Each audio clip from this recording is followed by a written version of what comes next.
So what are some things we need to look at to hit a great overhead? The first is prep, all right? And I think this kind of goes a little bit untouched or a little unnoticed for a lot of players. The importance of good prep is so significant for a solidly struck overhead.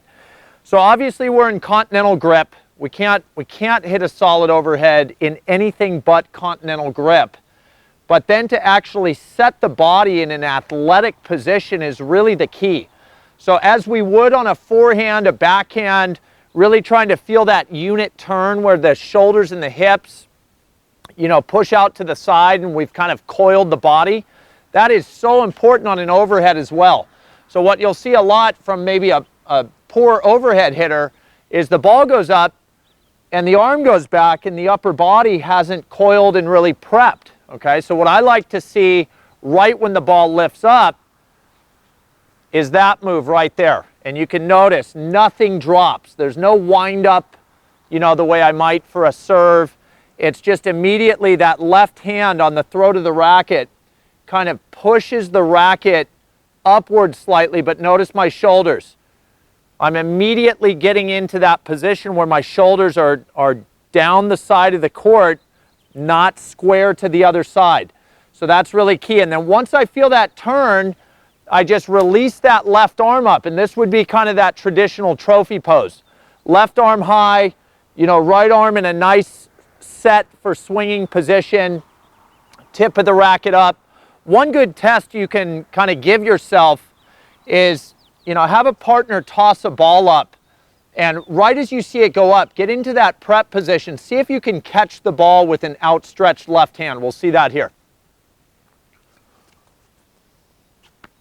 Okay, I think that right there, if I can do that every time I see a lob go up, I'm setting myself up for success just by having good prep, because I've coiled, the arms are in a great spot, everything should work to my advantage there. Okay, but now, you know, we got to look at movement. The second idea here is movement. Obviously, we would love to see the lob come perfectly to where we're standing. Even then, I like to see a little bit of adjustment steps. But ultimately, there's 4 directions I can go. Once I've prepped, it could be a solidly struck deep lob. In that position, I'd probably shuffle once or twice, and then immediately I'd start to get into a crossover step. And this is where a lot of players struggle to get into a great position to hit the overhead, is they'll just keep shuffling as far back as they think they need to go, and obviously that's a slow way to move. So I love to equate this to kind of a wide receiver in football. If my quarterback is that way, and I'm the receiver who's running downfield, here comes the ball over the top of my head. So obviously my eyes are back behind me looking for the ball, but what are my legs doing? Do you see wide receivers shuffling downfield to go catch the ball? Or are they actually letting their legs cross over and ultimately feel like they're running downfield just with their eyes back? Lateral movement, obviously, so long as you're holding your turn, you know, that lateral movement, we don't have to cover ultimately too much distance. The tough one's the deep one. Maybe have to go 2 or 3 steps one way or the other. We can get away with just kind of some shuffle steps those directions.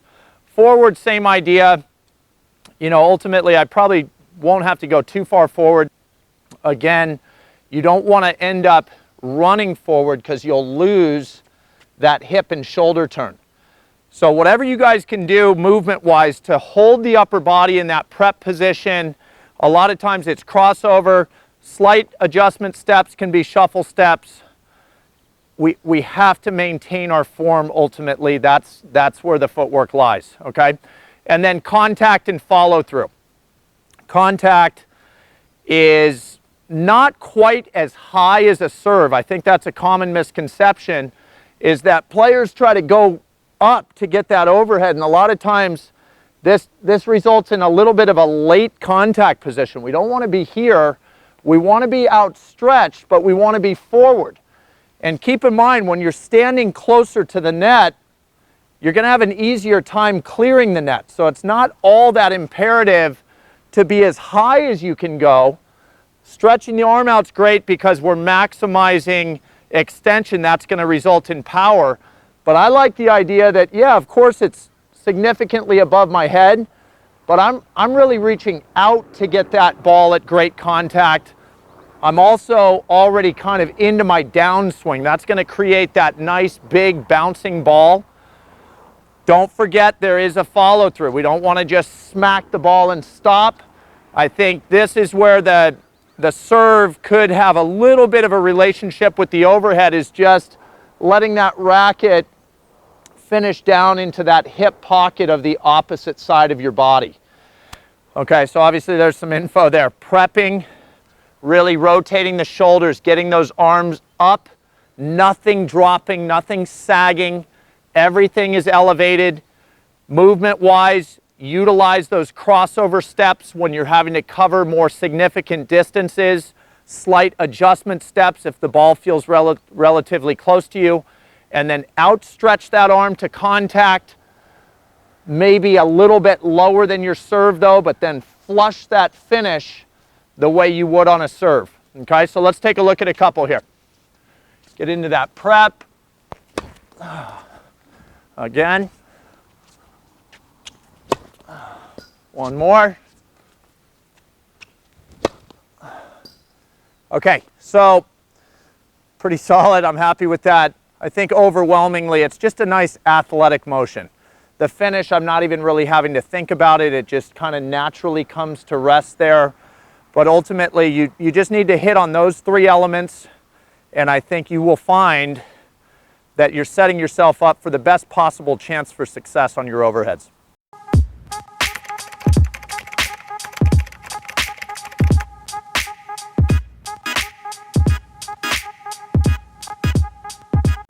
Okay, so how do we clean up contact on the overhead if we're not striking it solid? First off, I just want to point out that the overhead, I think, for every player, even if you don't have a great overhead, the result that you're expecting is most likely a winner. You're not hitting overheads thinking you're just going to get the ball back. You're thinking it's going to be a winner. So mentally, the picture is what? Probably some power, hitting to a corner, bouncing it over the fence. We have these visions of grandeur for an overhead, even if we're not great at them. So guess what we kind of want to start looking for, possibly a little too early? The result of the shot. And we start looking for the result before we maybe made contact with the ball. I'll try that right now. I don't know if I can get myself to look early, but Mark, let's go ahead and pop me one up here. Yeah, and I still hit it solid. I missed it though. I started looking to see where I wanted it to land, and I missed that overhead by a little bit. So for a player that's maybe not quite my caliber, now that's translating into catching the frame and ultimately kind of being afraid of your overhead. So that would be my number one focus to start hitting it cleaner, is be more aware, more present at contact between the strings and the ball, less aware of the result of the shot. Okay, now, speaking of contact, okay, I want to point something out here. A tennis ball is a lot easier to see, whether you're hitting it, catching it, you know, playing baseball in the street. It's easier to see when it's out in front of you. The closer it gets to your body, the easier it is to lose sight of it. So let me point something out here. Mark's going to toss me up a ball, a little bit high, Mark, and I'm going to catch it right above me. Okay, so I've got, I think, relatively good hand-eye coordination. I did not see that ball when I caught it. I think I got a little bit lucky there. It's directly above me, and I could not see myself catch it. So it's out of my peripheral vision. That ultimately, in terms of an overhead, would cause a mishit. So where would I see the ball better?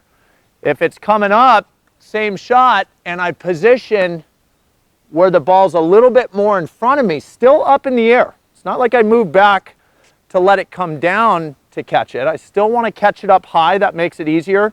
It makes it easier to hit it up high. But having some space between you and the ball keeps your vision on the ball a lot clearer.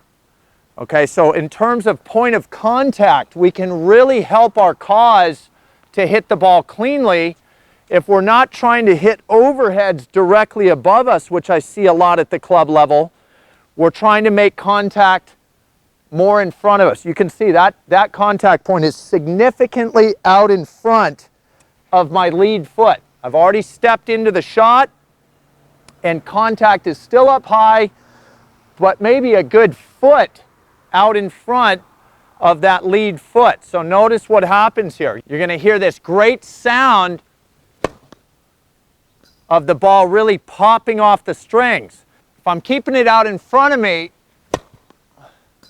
you know, you're just going to be more consistent. The sound of the shot off the strings will be cleaner. It'll be more of a popping sound. The more it gets directly above you, most likely because you didn't position behind the ball. Let's be very aware of that. It's not like people make a conscious decision to swing straight up here. You can see how awkward that looks. But it's as the ball's traveling through the air, we're not taking those few kind of insurance steps to stay behind the ball where we can keep it more in front of us.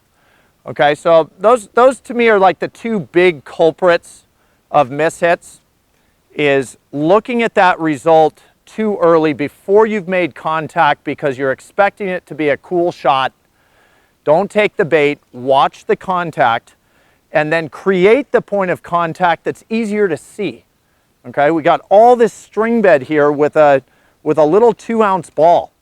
If we can see the ball clearly, meaning more in front of our body, you've got a much better chance to hit it cleanly and be more consistent with the result.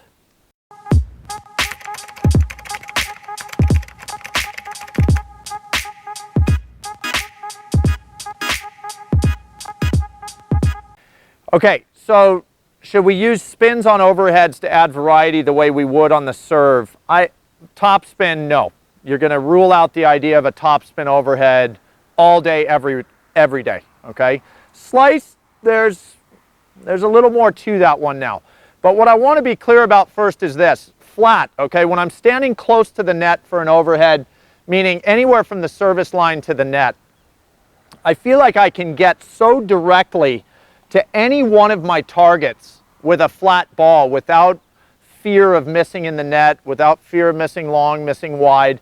And keep in mind, the ball speed of a flat ball is the fastest ball speed. So I think it goes without saying, the overhead, hopefully, more often than not, we're trying to put it away. We're trying to hit a winner. So do we put it away with the ball that can move the fastest, or a ball that loses speed because of the friction that comes with spin? Obviously the fast put away. So let me, for an example, I'm going to pick a target off the side of the court, maybe something deep, and with a flat overhead, that ball gets there so fast. I just don't see how players can run that down. It's moving so quickly because of the lack of friction. Okay, so I'd say from the service line to the net, 90 to 95% of your overheads should be flat struck. We're trying to get ball speed out of this. We're trying to put these away. Now, there are times where we maybe need a little bit of kind of safety on the overhead. Maybe the ball was kind of in the wind a little bit, gusting around. There's a chance maybe we were on, you know, a little more on the deuce side of the tennis court. So as a right-handed player, the deuce side on the opposite half opens up. And for a little bit of safety, as we know, that's why we hit spin on a lot of our second serves. It's a little easier to control and trust. So what I might find is if I misjudge the ball slightly and I'm out the side of the court a little more, I'll use a little bit of slice, always cross court. I would not try to hit a slice overhead into the ad side of the tennis court. I'd always go flat there. So something where the ball pulls me outside the middle of the court and I can just kind of carve it in there. I still feel like, all right, maybe there's a chance that's a winner. But once again, I definitely lost ball speed. I swung at it a little more conservatively, and that's a big thing, is you want major confidence on your overhead. And to think that, oh, I'm going to go with slice, you just are naturally going to put the reins on the swing a little too much. I love a big, free-flowing overhead swing. So in situations where you just feel like you maybe misjudged the ball, throw a little slice on it once in a while, almost always go flat. I would say from deeper in the court, which we'll get to a little bit later, deeper in the court, especially off something like a bounce overhead from closer to the baseline, I would definitely start to utilize a little more slice. But this specifically, we're talking about between the service line and the net. Make hay with that flat ball. Don't ever try topspin. I don't even see how that would work or be effective. Throw the slice in once in a while if you just feel like you need a little more conservative action on the ball.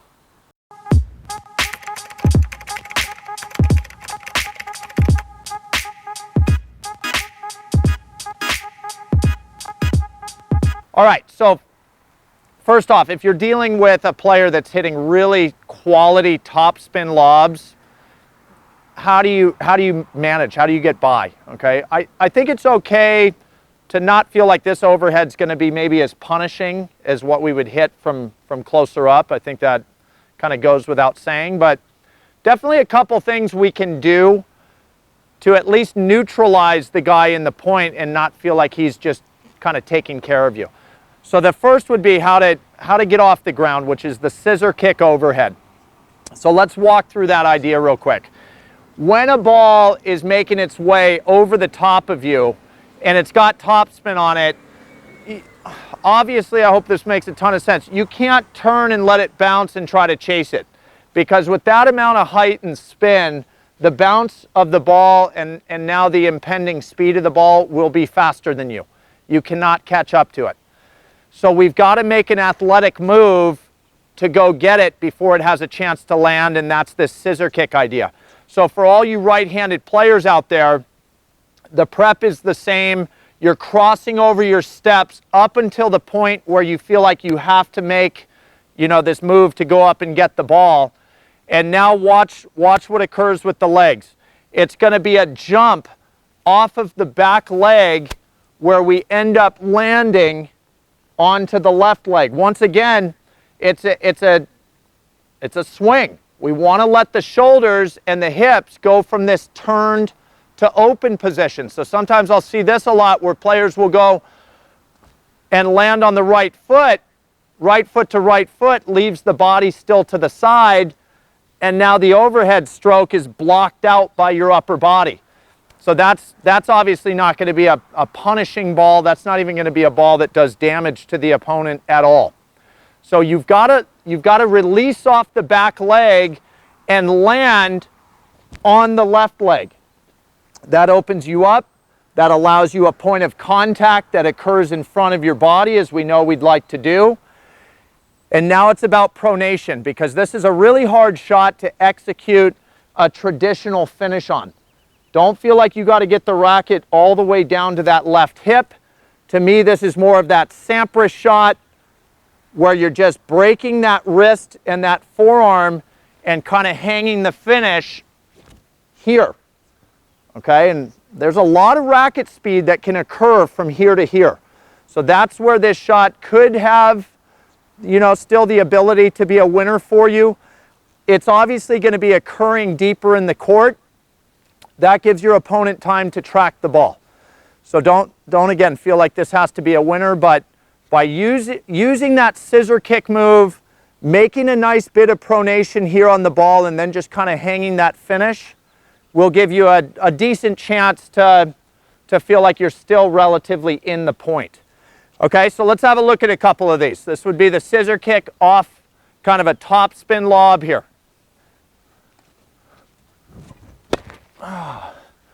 Okay, so pretty good pronation from me. I'm 41 now. I'm not getting off the ground maybe as high as I used to in my 20s and my 30s, but I'm tall, and it was enough. It's just enough to get from that right leg to that left leg where you open up, hit a pretty quality overhead. Let's try one more here. Okay. And that one didn't occur from quite as deep, so maybe now that is a winner, okay? But scissor kick, big pronation, be okay with that being your follow through. Little bonus here would be maybe the really great defensive lob from the opponent. Super high, no topspin, so we're not worried about the bounce releasing back, but it's just so high that it's hard to time out of the air. And it's going to land somewhere closer to the back part of the court. This would be a bounce overhead situation, and a lot of times I will carve this ball.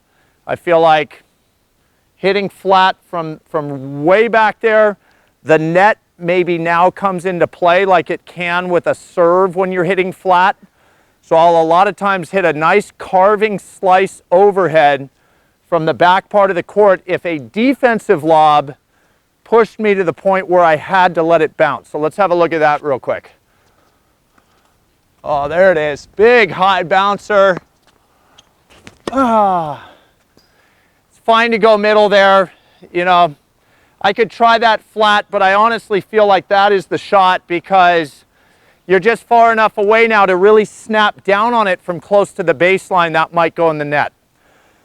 So handling the top spin lob, scissor kick overhead, big pronation, little bit of a modified follow through, and then off a great defensive lob from the opponent, the bounce overhead with some slice. I feel like those two ideas give you your best chance to handle a player who's got a really good lob.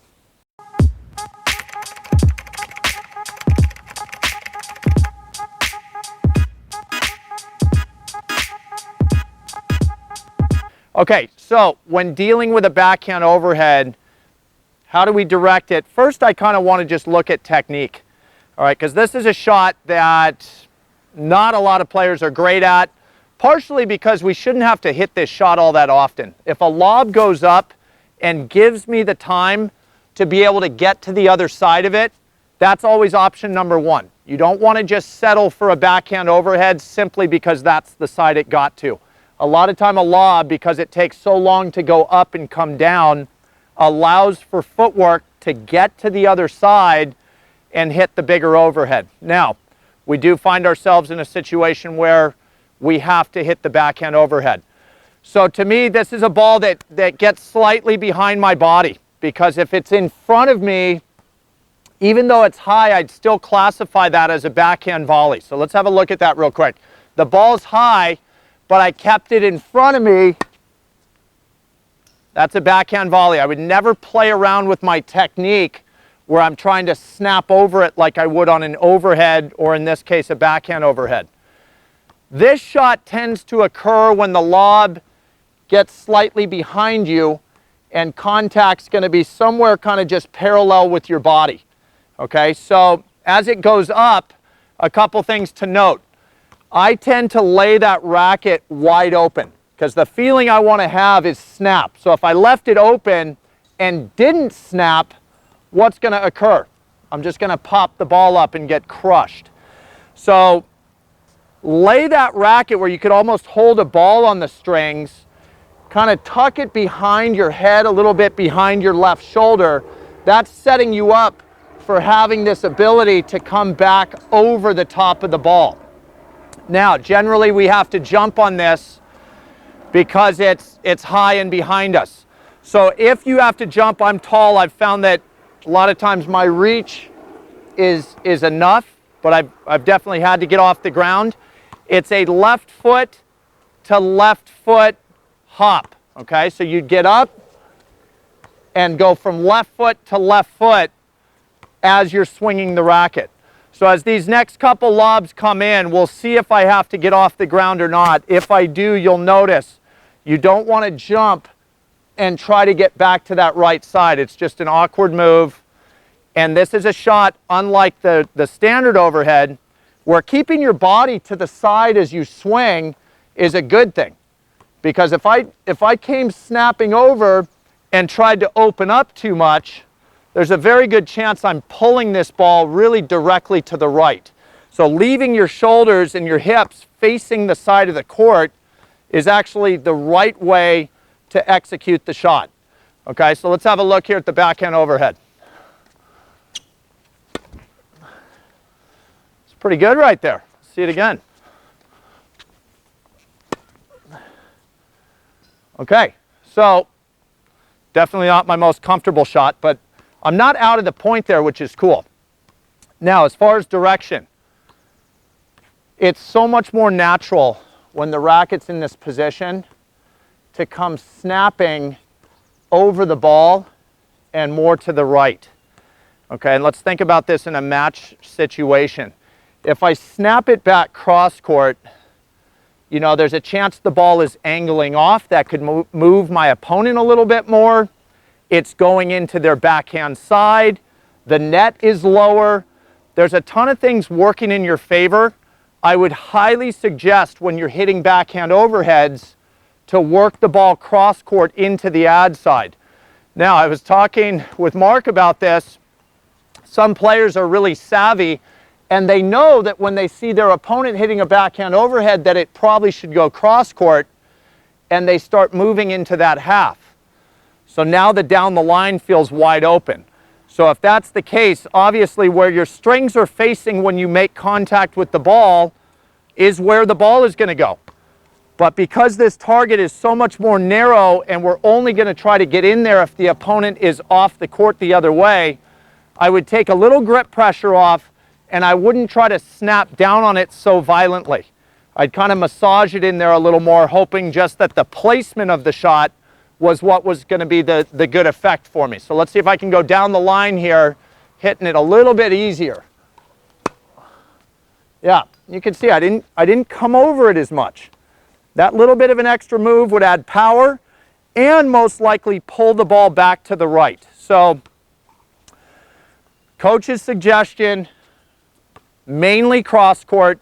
If you have to jump, get off the left foot, land on the left foot, and then lay that racket open at the start and try to shut it as you're coming back over the top of the ball. That's your best chance for success when having to deal with this backhand overhead. Like I said, if the lob gives you time, don't rely on this shot all too often. Try to sneak around to the other side of the ball and pop your standard overhead. Obviously, a lot more value in that shot.